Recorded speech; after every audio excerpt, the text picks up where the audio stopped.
ตาวันนั้นมีขึ้นลงแต่หัวใจชาวไต้ยังมั่นคงใต้ร่มพระบารมี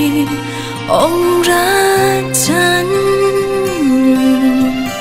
จะยังคงจงรักภักดีแม้ไม่มีพระองค์พอเจ้าอยู่หัวภูมิพลไม่สำคล้ายเป็นบุญของชาวไทยใหญ่ที่พระองค์นั้นบันดาลให้ได้อยู่อาศัยบนพื้นแผ่นดินไทยของพระองค์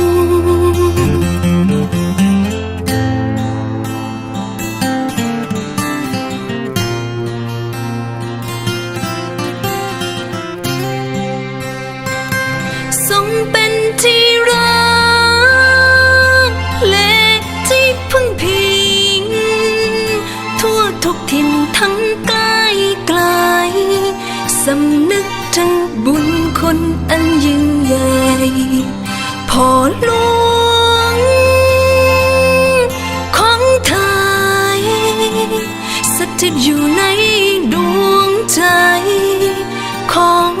ชาวไทยตราบนี้นิรันดร์ไม่รู้วันข้างหน้าจะเป็นอย่างไรคุณความดีที่พระองค์มีให้พวกเราซาบซึ้งน้ำพระทัยชาวไทยใหญ่จะไม่ลืม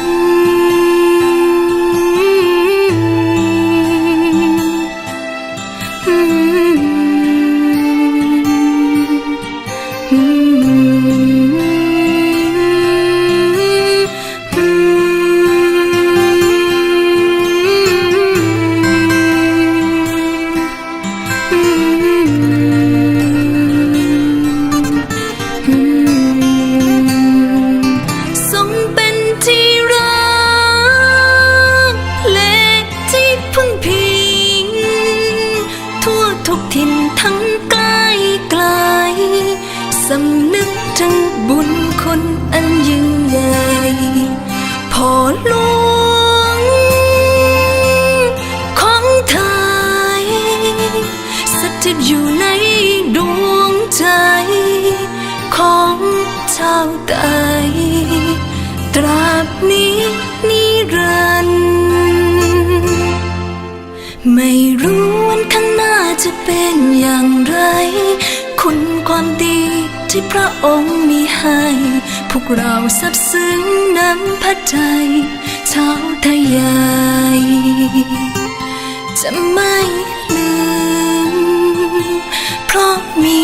พระองค์เป็นแรงบันดาลใจให้เราชาวไทยสู้ต่อไป